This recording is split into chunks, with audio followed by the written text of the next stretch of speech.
I-check out nyo itong Katoliko versus INC video na ito. Then sa dulo, i-comment nyo sa akin kung tingin nyo ay fair ba ang laban. Makikita nyo kung ano yung tinutukoy ko once sinimulan nating panoorin ang video. This is part 2 ng series ng Carl Keating versus Jose Ventilacion debate na nangyari noong 90s.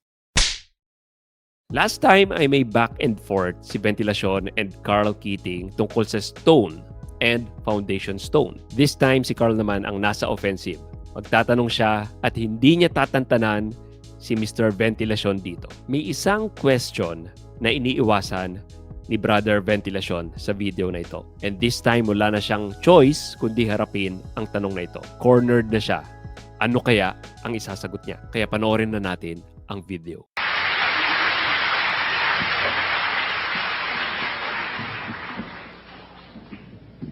By the way, I'd like to point out to you all that the debate is not actually being conducted on the terms that Mr. Ventilation and I agreed to in writing. You'll notice it's 3 against 1. Wait, I don't object to that. It's unbalanced. I recommended that he get another 3, but he wants to go this way. That gives you the proportion of truth. It tells you what it is. Could I give my comment on that, Mr. Keating? It's not a question. I've got a question for you. Because you said a while ago, Let me say- don't mislead the audience. You said a while ago, Well- it's okay, Joe, that you have the 2 seconds. Why are you trying to point out again to the I'll audience? tell you why I said. Because when I came up to him before the debate, he said, if you don't agree to this, we'll cancel the debate. And I know many of you drove a long way. I'm not going to do that to you. Okay. So, let me ask a question now. Let's get... Point of order. Why don't we ask the moderator here, because he knows what transpired No, because- before this debate, Mr. This is when you and I talked privately. He was not here yet. Why don't you ask the moderator and ask him if you agreed that I have 2 seconds here during this debate. Did you agree or not? After you threatened to quit, yes. Yes, what was I going to do? Disappoint everybody? I said I'm not quitting. See, I said we will not do this debate if you will not agree that I have these 2 people here. If Did you I don't say give I me your quit? money, I will shoot you. Of course I'll give you my money. Wow, simula pa lang nagkakainitan na. So makikita nyo sa debate na ito, si Jose Ventilacion ay may kasama siyang 2 pang ibang mga members ng INC. So it's practically 3 versus 1 in favor of INC. And nagpatuloy si Carl sa debate despite the disadvantage. Kasi kung hindi daw pumayag si Carl sa arrangement na 3 versus 1, hindi nila ipagpapatuloy yung debate. Then diniin ni Carl si Jose Ventilacion, sabi, kasi sabi mo magkikwit ka kung hindi tayo papayag dito sa arrangement na 3 versus 1. Then dumipensa si Jose Ventilacion, sabi niya, hindi daw siya magkikwit, hindi niya sinabing magkikwit siya. Sinabi lang daw niya na hindi ipagpapatuloy ang debate kung hindi pumayag si Carl na 3 versus 1. And of course, marami sa audience ay pumunta para manood ng debate. Kung hindi may pagpapatuloy ang debate, ang gagawin lang ni Jose Ventilacion is magpe-preach na lang siya doon sa mga audience na yon. And sayang ang opportunity para maipakita ang Catholic position. Kaya, ayon kay Carl, ay nagpatuloy siya sa debate. Okay, let's continue watching. All right. Now my question. My question. Yeah. Sit down. You're not debating. Thank you. Now I'm going back to my time. The ticker's on again. My question is, let's get back to Matthew 16:18. You were skirting around it. Jesus says to Peter, you are Peter, and upon this rock I will build my church. Who is the rock? The rock is Christ. What makes you say the rock is Christ? Matthew chapter 16, verse 18, Catholic version, mentions that Christ himself, the chief foundation stone. No, wait, you're avoiding my question. I'm not avoiding your question. In Matthew 16:18, let's get to the meaning of the word.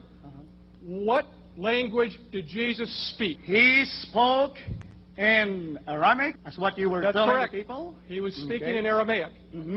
What? It was translated What? to Greek. That's right. Now, what name in Aramaic did Peter get? What is Peter in Aramaic? Kebos, that's what you said in your book. That's Yes, right. You read my Kebos, book, you know. Which means a stone, Oh, not no, a it does foundation not. stone. You said you read my book. You should know better. No, here, okay. Wow. Ito na yung backup. Why don't you get in my book and bring it up? Huh?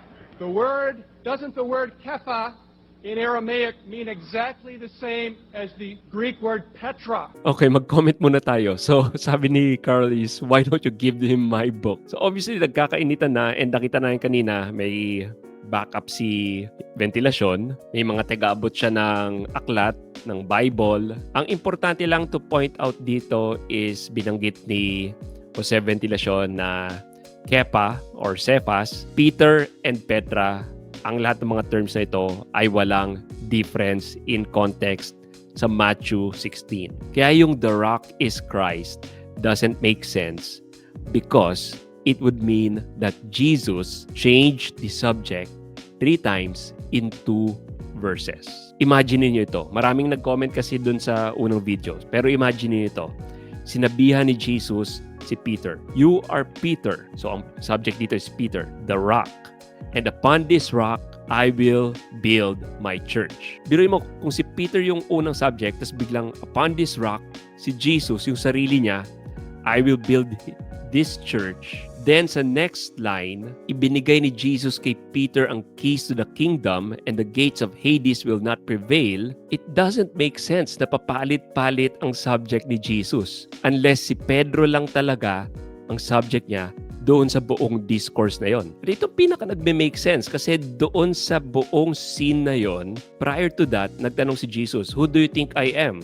Then sinabi ng iba, John the Baptist. Sinabi ng iba, Elijah or the prophets.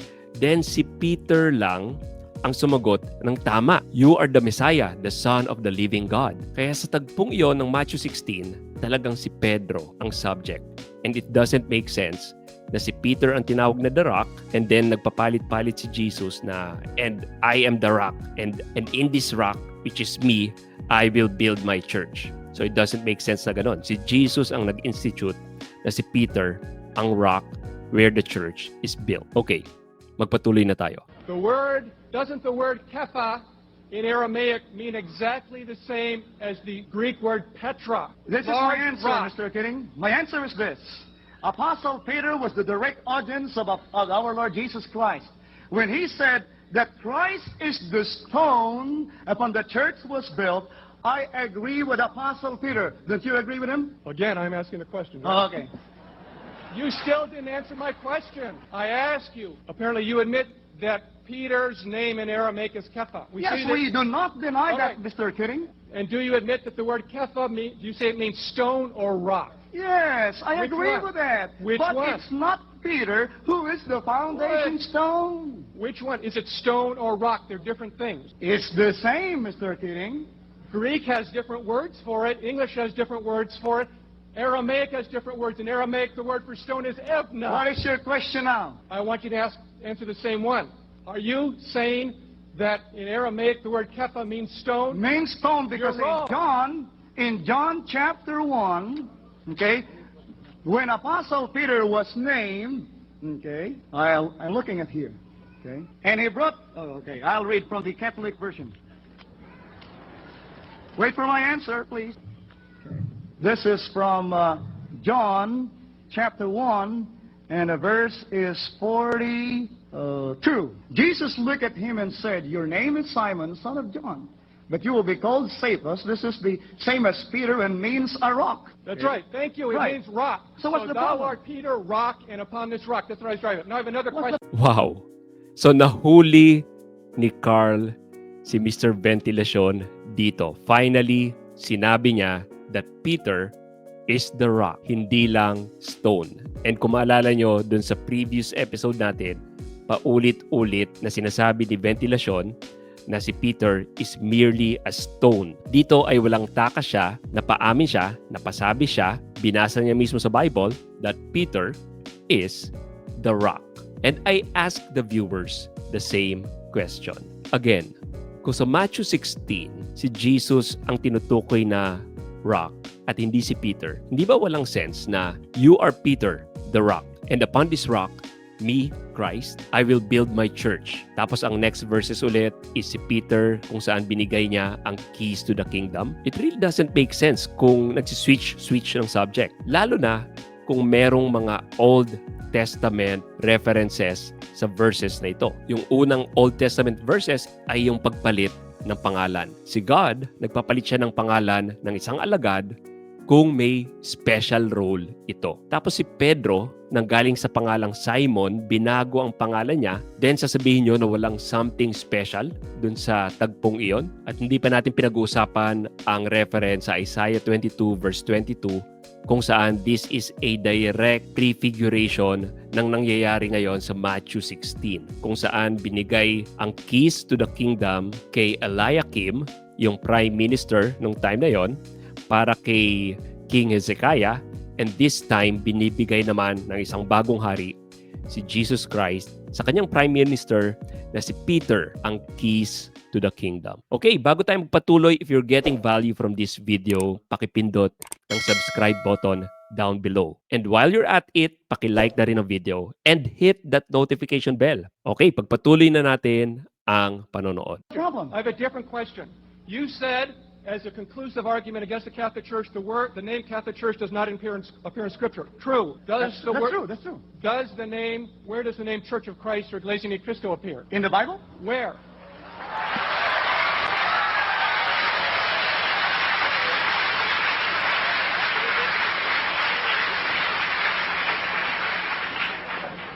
I'm going to read from Mr. Keating. Paul said, Acts 20:28, 2028, that's what I was waiting Aramaic, for. the language of Jesus, Mr. Keating. Let me hear it. From the Aramaic, okay.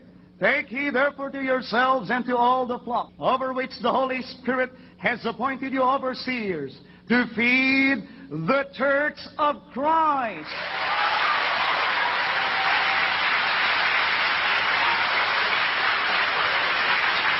Translated from the Aramaic, the language of Jesus. Thank you. Okay, now wait, we're not done. Oh, not done? We're not done.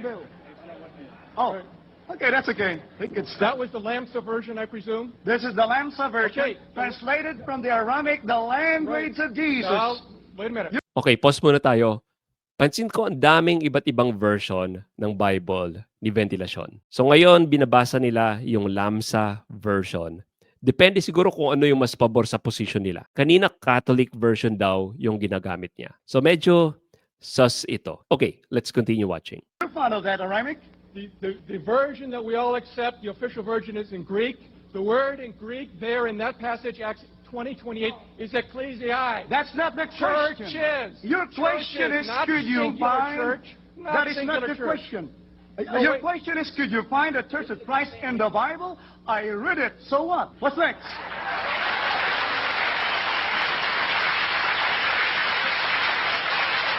You know perfectly well what I'm saying is that you use the only... You have a time for explanation about your point. Don't waste your time for asking questions like that.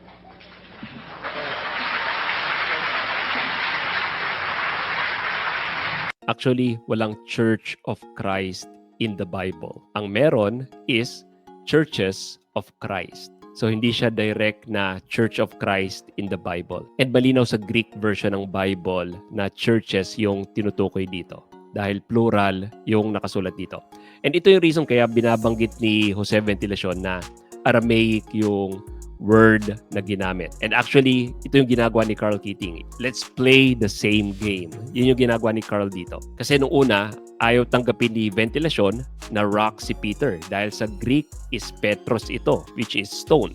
But sa Aramaic, Cephas ang meaning ng Peter, which is rock. So ang ginagawa ni Carl dito is, kung gawin ko ang same logic sa iyo, which is Greek ang gamitin natin sa paghahanap ng Church of Christ or Iglesia ni Cristo. Wala kang makikitang Church of Christ sa buong Bible dahil Churches of Christ ang nakasulat dito. Pero ang totoo niyan, absurd ang claim na kung wala ang salitang ito sa Bible, ay hindi na natin ito dapat paniwalaan. But let's just say for a second that I will abide with that rule. Kung sinasabi mo na wala ang salitang Catholic sa Bible, therefore, hindi totoo ang simbahang Katoliko, well, pareho lang din ang case sa Church of Christ. Okay, kamusta? Na-enjoy nyo ba ang panonood natin sa video ng debate ni na Carl Keating and Jose Ventilasyon? Kung nabitin kayo, mag-intay lang kayo kasi i-release pa natin ang iba't ibang mga cross-examination nila at magre-react tayo dito.